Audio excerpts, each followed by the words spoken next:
Hello students, ये आपके सामने परसेंटेज का क्वेश्चन दिख रहा है। ये जितना देखने में बड़ा दिख रहा है क्वेश्चन, उतना ही आसानी तरीके से इसको हम लोग सोल्व करने के लिए आज सीखेंगे। देखिए, आप एक बात याद रखिएगा कि क्वेश्चन में यदि परसेंटेज दिया है और परसेंटेज ही पूछा जा रहा है, मतलब मेन संख्या से कोई मतलब नहीं होता है। ठीक है, कैसे? जो देखिए, कहता है देव के पास 3 नोटबुक है, एक्स है, वाई है, जेड है।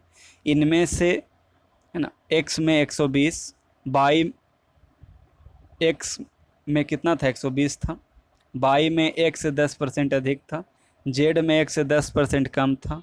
उसने एक्स बाई जेड में 5%, 10%, 15% फाड़ दिया, तो उसने कितना पृष्ठ को फाड़ दिया? तो सिंपल बाबू, आप मान लीजिए कि जो एक्स था उसमें 100 था, क्योंकि परसेंटेज का बात चल रहा है।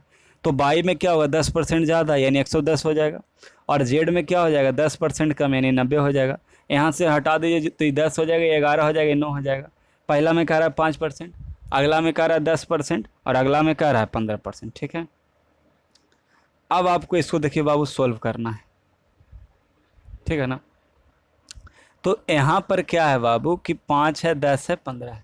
तो मान लीजिए यहाँ पर डेविएशन से बना लेते हैं हम लोग, है ना। तो सिंपल से भी कर सकते हैं। सिंपल क्या हो गया, 10 × 50, फिर 11 दहें के 110, 9 15 9 35 से 105, टोटल जोड़ दीजिएगा तीनों, और फिर 11 9 20 10/30, और भी हल कर सकते हैं। लेकिन इससे सिखाया जा रहा है कि आजकल कैलकुलेटिव क्वेश्चन आ रहा है, कंसेप्ट भी सीखना है, आपको कैलकुलेशन भी सीखना है। तो कैलकुलेटिव आएगा तो आपको डेविएशन से ही बनाना है, ठीक है। तो देखिए, हम मान लिए कि 10, तो 10 से कितना कम है, 5 कम है, यानी कितना हो गया, -5।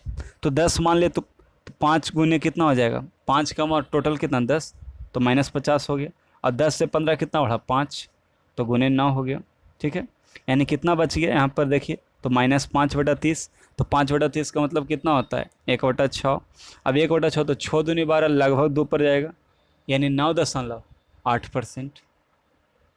कोई दिक्कत? इसको रिवाइंड करके देखिए यदि आपको दिक्कत है तो। अगला क्वेश्चन देखिए जो आजकल ट्रेंड कर रहा है, कह रहा है यदि ax - 4y का ढलान, ढलान बोलते हैं स्लोप को, -3/2 है, तो a का मान। तो याद रखिएगा स्लोप बराबर क्या होता है, माइनस कोफिशिएंट ऑफ x बटा coefficient of y, minus coefficient of x बटा कोफिशिएंट ऑफ y। अब ढलान दिया है कितना, -3/2। ठीक है, अब देखिए यहाँ पर माइनस कोफिशिएंट ऑफ x कितना है, a, और कोफिशिएंट ऑफ y कितना है, -4। ठीक है, यहाँ माइनस से माइनस खत्म हो गया, 2 दूनी 4 यानी -6। तो याद रखना है स्लोप बराबर क्या होता है, माइनस कोफिशिएंट ऑफ x बटा कोफिशिएंट ऑफ y। जब भी इस तरह से लाइन दिया रहे तो याद रखना है माइनस कोफिशिएंट ऑफ x बटा कोफिशिएंट ऑफ y स्लोप का मान होता है। अगला क्वेश्चन देखिएगा, यदि एक रेखा का ढलान -1/3 और y निर्देशांक 6 है तो इसका समीकरण क्या है। तो जब भी क्वेश्चन में ढलान और y निर्देशांक दिया हुआ रहे, जब भी क्वेश्चन में ढलान और y निर्देशांक दिया रहे, तो आप समीकरण क्या यूज करिएगा, y बराबर mx प्लस सी। ठीक है, याद रखना y बराबर mx प्लस सी। तो y आ गया, m का मान कितना है, -1/3 गुना x, और y निर्देशांक कितना है, 6। ठीक है, अब यहाँ से आप लघुत्तम ले लीजिएगा, तो इधर आ जाएगा 3, तो हो जाएगा 3y, हो जाएगा -x प्लस 18, माइनस हो जाएगा प्लस, तो x प्लस 3y बराबर कितना हो जाएगा, 18। तो हम क्या बताएं कि यदि आपको क्वेश्चन में ढलान दिया रहे और y निर्देशांक, तो मतलब क्या दिया, कौन फॉर्मूला लगाना है, y बराबर mx प्लस सी। ठीक है, और y निर्देशांक को क्या रखेंगे, c का मान।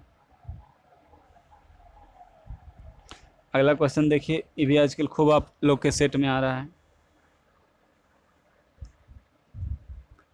कहता है त्रिभुज ABCB पर समकोण है, BD एक ऊंचाई है, DC 9 है, AC 25 है, BC का मान क्या है।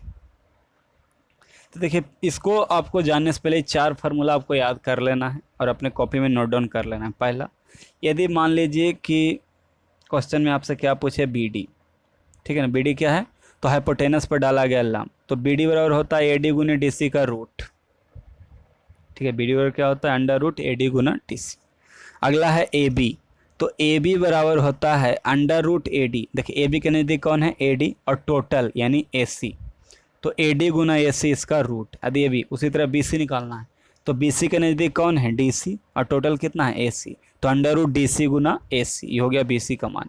और एक आपको और याद रखना है, ए बी बटा बी सी बराबर होता है अंडर रूट ए डी बटा डी सी।